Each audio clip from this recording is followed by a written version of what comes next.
Point and Click Productions presents Why You Should Trust Your Experience and Not Your Mind. Now, this video has been at least 20 minutes or so in preparation. But seriously, I haven't made a video in a while, and I thought that a number of my thought streams might be pertinent at this particular point. And my thoughts today address a very basic aspect of the kind of therapy that I do, acceptance and commitment therapy and related stuff, and how you can use these ideas in your everyday life. Don't ask me why I'm wearing the hat. That's probably worth a whole other video.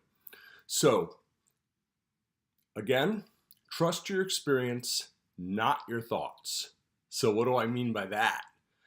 Well, I think I said trust your experience, not your mind, didn't I? Same thing. Trust your experience, not whatever thoughts happen to be running through your head, no matter how frequently they run through your head. That's your mind. Your experience is what has actually happened in your life. So, in a sense, your memory. Your memory may, note the emphasis on the word may, be far more accurate than your mind. So first of all, what do I mean by that? So to explain further, it is a very basic aspect of acceptance and commitment therapy and related therapies that human beings get into trouble in ways that animals do not and cannot, for precisely the same reasons that we have computers, art, a whole artificial environment that we've created. It's that we have a mind that makes abstractions that are not necessarily useful, but might be extraordinarily useful. So business as usual is just following the advice of our mind. We go through the day, the mind says, hey, don't cross the street on a red light. Well, that's useful. If you don't want to end up road pizza, you probably want to follow the mind on that rule. Your mind tells you, don't yell at your loved ones if you have something to talk to them about that they're doing that you object to. That was awkward. Don't yell at your loved ones, but rather try to talk to them about whatever problem you're having with them. That's a nice rule too, and it's a nice rule too, and it works. It's nice because it works. It seems to work. So our mind makes up all these rules. Some of them might be helpful for us. Some of them might not. An example I like to give is that I grew up with adults around me all the time, and my elder sister was 12 years older than me. So the time I was 5, she was 17. By the time I was 6, she went to college. And so her friends were around, my parents were around, and often not a lot of kids my age when I was, say, 5. And I learned that if I use really big words and show everybody just how bright I possibly was, and how precocious I could appear to be, that they would give me lots of positive attention. And so I abstracted from that a rule that says something like, people will like you and give you lots of positive attention if you show them how smart you are. Now, what do you think happened when I went on to first grade, second grade, with this rule? Well, obviously, I got some feedback from the world. My experience began to accumulate that I can remember that actually that doesn't work very well. Actually, your peers are probably not going to like that. But what did I do? I did what most kids would do. I received the feedback in the form of negative attention, unwanted attention, unpleasant attention of various forms from my peers.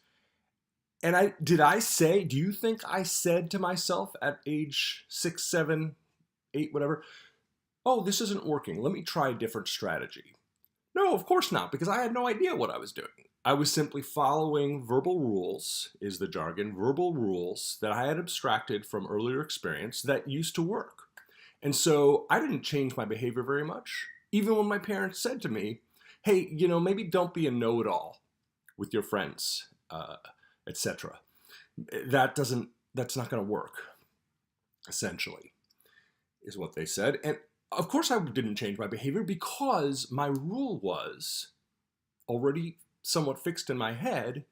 If you do this, you should get good stuff back from the world. So therefore, if you're not, there's something wrong with the world. So these peers are stupid peers. There's something wrong with my peers. They're stupid.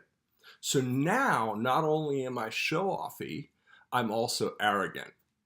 See how that works? Now, this is just one specific example, and I draw it from my life, but I'll bet you probably can think of examples from your life, and if not your life, then probably someone you know. And I see I'm at 6 minutes. I might have to make a part 2 of this video. Seems like I had more to say than I thought.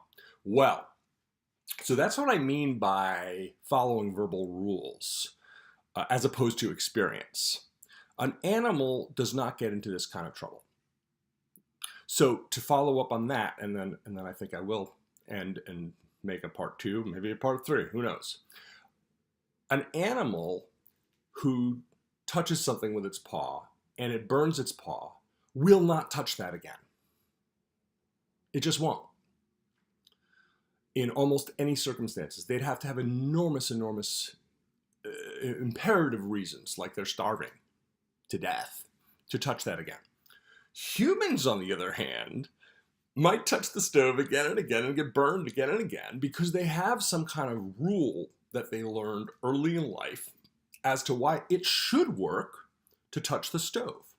Or as a sort of culty group that I don't particularly approve of used to say, but they had a lot of good things going, and I'm not going to mention them by name because I don't particularly want to be sued by their heirs. But the saying was that an animal, like a rat, will run a maze for the cheese at the end of the maze. It stops getting the cheese, it'll stop running the maze before long. A person will keep running the maze and say, when they find over and over that there's no cheese at the end, in fact, where's my fucking cheese? On that note, let's look at a part 2